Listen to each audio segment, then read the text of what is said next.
When you walk into the room full of leaders, do you feel the need to prove something?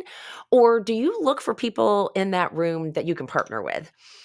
Today, I want to talk about a powerful leadership mindset of competition versus collaboration, because how you see others, especially other strong leaders, will shape your own success.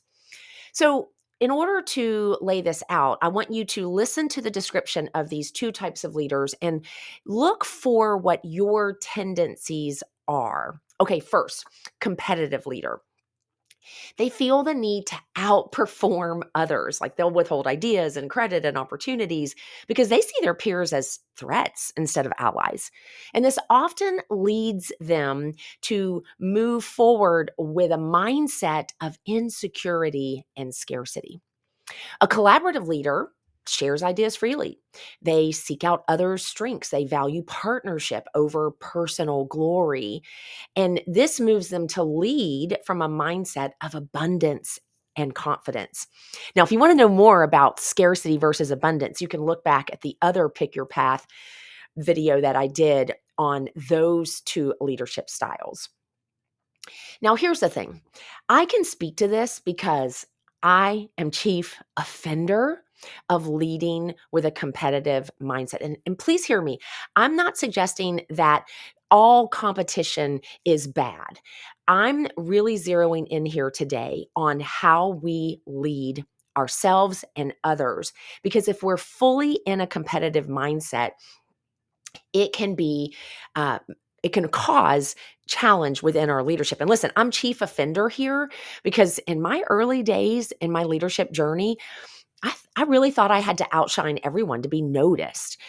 For me, this prideful approach manifested in me acting like I knew it all, like all the time, even when I didn't know it all. It's not like I woke up every day thinking, I know everything, but I presented as though I did. And listen, people thought that that's my mindset because I never easily admitted any error or really had any vulnerability or transparency.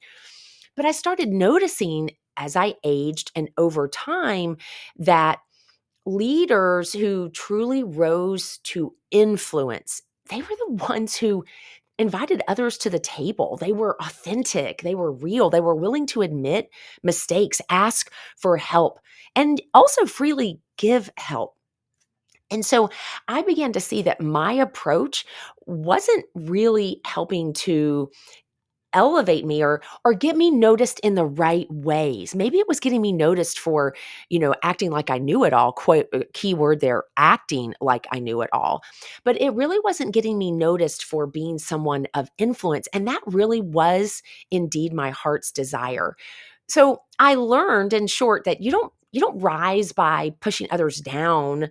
You rise by lifting others up and working together. And so I want to ask you, where in your leadership are you trying to compete when you could be collaborating? Where are you competing to help you stand out, but collaborating could actually help you to stand strong? Oh, yes, you heard me say that.